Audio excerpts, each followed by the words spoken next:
Hello. Good morning.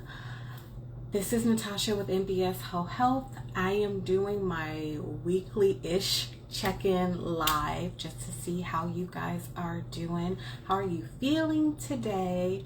What has been going on in your world this week? It is Friday Eve, so it is almost the end of the week. I gotta be honest, I am like super tired. It has been a long week. I just dropped a new episode of the This Therapist Has Problems podcast that dropped last night. The topic is on anxiety. And I rewatched the podcast when it was premiering last night, and I love my podcast. I have to pat myself on the back and toot my own horn. I really enjoy my own podcast, so I enjoy listening back to it and getting some tips. I'm taking notes for myself. One thing I recognize about myself is I am not great at self-promotion. So I did a whole podcast talking about anxiety, talking about what does anxiety look like? What does it feel like? How do you manage and work through anxiety? Child, let me tell you, I wrote a whole journal that helps you to manage your anxiety. Did not mention this journal at all in the podcast, so I'll grab it. This is my brain dump journal. I created this journal specifically to teach people, let me scoot back up, how to work through and manage their anxiety. So this brain dump journal is super helpful because it helps you to be able to organize your thoughts. So it really helps you to say, okay, those things that are pressing on your mind. For me, I just talked about in the podcast, the end of the day, the nighttime when I'm starting to wind down and relax, all the thoughts come creeping in and I'm like, okay, I need to do this. I didn't do that. I need to take care of this tomorrow. These are some things I need to assess. So this brain dump journal is super helpful because it gives me a space to get all my thoughts out. And then it says, what do you do about it? So you will kind of journal out all your thoughts here on this page. It says, where are you feeling stuck? So you'll list out your stuck points. You'll list out a place for action items. What are some things that you can do? What are some things that you just need to release control of? So it's things that's in your head. You're feeling anxious about it, but technically there's no task attached to it. So what are some things that you need to release control of? And what are some things that you just need to spend some time being grateful for? I know a lot of times, especially when you're dealing with anxiety, we're always honed in on the problem, what's not going right, what's going wrong. But it is necessary when you're feeling overly anxious to identify spaces that you feel gratitude. So there's a space in there for that. And then there's also some mantras and some positive reinforcements in this journal as well. So I did not mention this in the podcast, but I love this journal. It took me a lot of time and diligence in creating the cover. I actually designed this cover. And I designed everything that's inside. So you can go to my website, M.B.S Whole Health, and pick up the hard copy of the journal, or I also have PDF copies of the journal as well if you prefer to write your thoughts out digitally. So I suck at self-promotion, but here we go. Let's see, what have I been up to this week? I have been in editing hell. Editing my podcast, editing reels. I need to do another recording session to record some reels and edit those. But in the midst of the editing hell, I enjoy it. It's something that's fun. It gives me a break from the kind of day-to-day of seeing clients and answering emails and doing notes. So I do enjoy recording the podcast. I was going to do a mid-week check-in last week, and I realized I needed to give myself some time to marinate. So there's been a lot of conversation, a lot of discussion surrounding a huge court case that occurred. And there were some verdicts released last week. And with those verdicts, there were a lot of dialogue, a lot of opinion, a lot of pointing of fingers, a lot of people blaming. Regardless of what side that you stand on, regardless of who you support, your words matter. People's words matter. And the people around you are paying attention to the words that you speak.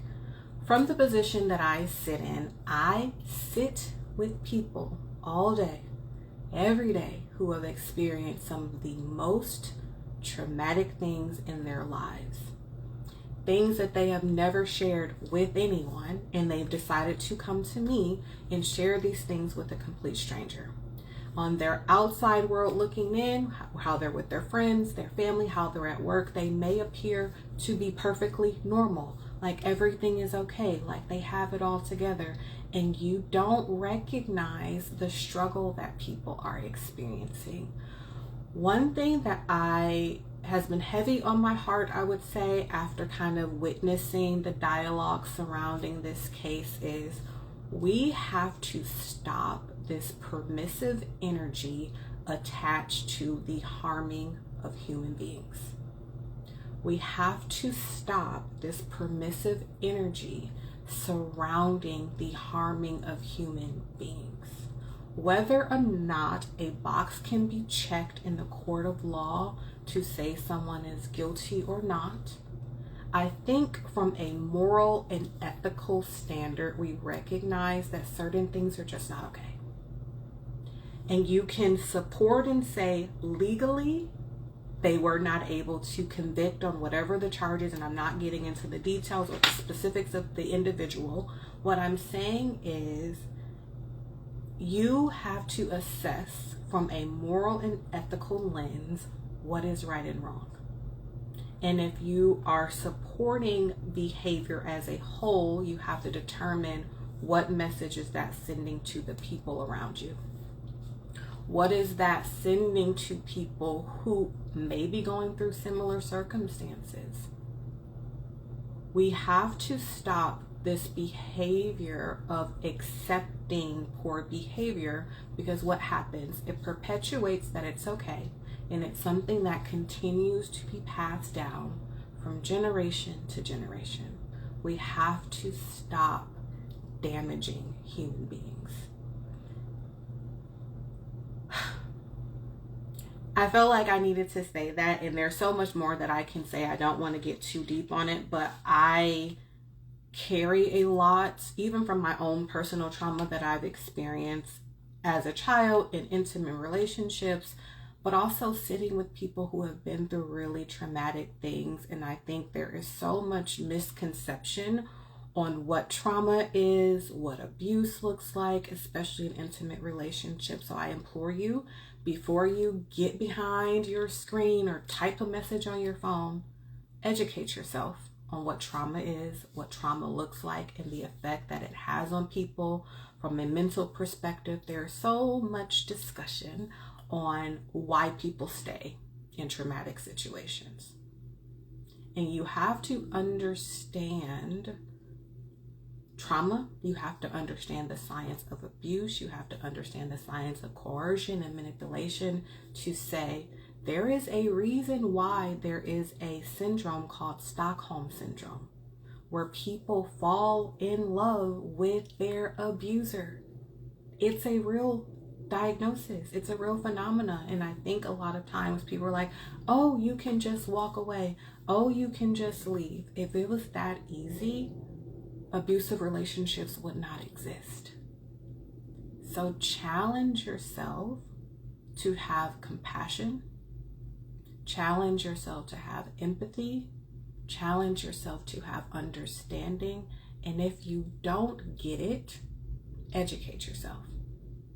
If you don't understand, ask questions before making assumptions. I had to say that. So I was a little fired up with all the dialogue last week. So I was like, not the best time for me to get into that. But I think you have a different perspective when you understand the true residual effects that trauma has on people. And like I said, I see it all day, every day. And I understand the damage that truly causes. So educate yourself, be compassionate, And didn't our mama tell us a long time ago, if you ain't got nothing nice to say, just don't say nothing at all? You don't gotta be mean to people. You don't have to be judgmental. And not every thought that comes across your head needs to be expressed out into the world. That's why journals are helpful. Write it down, put it in the book, close it, put it on the shelf, right? We're not judging people. Life is already hard. Life is already stressful. We don't need to put our judgment, our thoughts and opinions on other people's situations. Now that I got that out, what else has been going on? Nothing. I've just been editing. I've been having a lot of fun. Again, if you have not yet checked out the newest episode of This Therapist Has Problems podcast, please check that out. 2 episodes back, I did a podcast episode specifically on trauma. So if you are wanting to educate yourself more about what trauma looks like, I have an episode on that. I have lots of reels going into understanding what trauma means, what trauma looks like, what is codependency, other levels of trauma. Educate yourself. What else?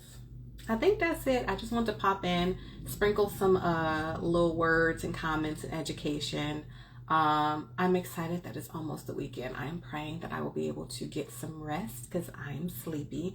I have about 5-6 more clients today that I'll be seeing back to back, but I had a little break in my schedule, so I decided to pop in and make sure that I am staying consistent with posting these lives. That's it. That's all I got. I ain't got no more. If you are not following me, hit the follow button, please. Go to my YouTube, hit the subscribe button. I am trying to increase those subscription numbers. That's all. I hope that you are having a good day. I am praying that you are well. Be intentional this week about taking care of yourself. I expressed I am exhausted. I need to get some rest. Check in with yourself. How are you feeling? What do you need? And how will you prioritize taking care of yourself in this upcoming weekend? Thank you so much for watching me. Thank you for joining this live and stepping into my office.